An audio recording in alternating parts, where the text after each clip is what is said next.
हजरात, ईरान पर हमले की धमकी अमेरिका ने दे दी है।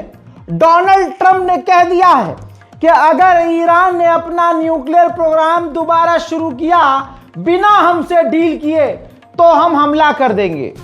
आप खेल समझिए, ईरान के सामने शर्त वो ऐसी रख रहा है जो शर्त ईरान ने मानने से सीधा इनकार कर दिया है। ईरान बैलिस्टिक मिसाइल्स और लगातार अपने डिफेंस सिस्टम को डेवलप कर रहा है और मिसाइलें मास प्रोडक्शन में डाल रखी हैं। लगातार वो मिसाइलें बना रहा है। पिछले 3 दिन से ये खबर क्लियर कट सामने आ गई कि ईरान तेजी से हथियार बना रहा है। ईरान से इजराइल ने रिक्वेस्ट की है कि वो लड़ाई नहीं चाहता, लेकिन ईरान ने रिजेक्ट कर दिया कि नहीं, तुम पे भरोसा नहीं है। अब इजराइल ने अपने वालिद मोहतरम को आगे कर दिया, शैतान को, कि आप ईरान को धमकी दो। हालांकि अमेरिका की इस धमकी से ईरान पर फर्क नहीं पड़ने वाला है। Well, they can try, but it's going to take them a long time to come back. But if they do want to come back and they want to come back without a deal, then we're going to obliterate that one too. We can knock out their missiles very quickly. We have great power, and we helped Israel a lot. We were shooting down the drones. We were doing a lot of things for Israel. We did a good job for Israel, but Israel did a good job. They fought, and they all fought bravely. Look, that's a war. That's a vicious war. They're all vicious wars. When you write, hey, you covered a lot of wars. They're all vicious. We never saw a nice one, right? They're all vicious. But that was a big fight. But the big thing was the knockout of the possible nuclear capability. Donald Trump ने यह भी कह दिया कि 12 days war में हमने Israel की काफी मदद की, आगे भी करेंगे। और हमने ईरान पर हमला जब किया तो ईरान तब से अब तक कमजोर हो गया। हजार, डोनाल्ड ट्रंप सड़क पर पड़ा हुआ गू है, वैल्यू कुछ नहीं है, सिर्फ बकैती आती है। कैसे? जहां इजराइल की कल की रिपोर्ट टाइम्स ऑफ इजराइल में दिखाई मैंने आपको, इजराइल के अखबार में लिखा और इजराइल की इंटेलिजेंस ने माना कि 12 डेज वॉर में ईरान ने हमारा नुकसान ज्यादा किया। और कल ही की रिपोर्ट में मैंने आपको बताया और दिखाया कि टाइम्स ऑफ इजराइल और इजराइल के बड़े अखबारों ने खुद ही सैटेलाइट इमेज जारी की है अपने इजराइल के इलाकों की, जहां F-35 इजराइल का खड़ा रहता था, उसी हैंगर और स्टैंड पर ईरान की मिसाइलों ने हिट किया है। तो डोनाल्ड ट्रंप जो कह रहे हैं वो हवाई बातें हैं। जमीनी स्तर पर ईरान ने इजराइल को 12 दिन में हिला दिया था। लेकिन अब देखना यह है कि ईरान तो इस वक्त रुकने को तैयार नहीं है, तो रोकेंगे कैसे? There's no way they could have done a deal if Iran was not really nullified to a large extent. Iran is not the same country. Iran was a country that was feared by everybody. Now it's a country that's been very much downgraded. I'm sure they'll try and come back, and they're very capable people. Maybe they will, maybe they won't. They are reconstituting their missile program quite quickly. Well, they can try, but it's going to take them a long time to come back. But if they do want to come back and they want to come back without a deal, then we're going to obliterate that one too. We can knock. उधर Turkmenistan में तस्वीर देखिए, Iran के राष्ट्रपति और रूस के राष्ट्रपति व्लादिमीर पुतिन की मुलाकात हुई।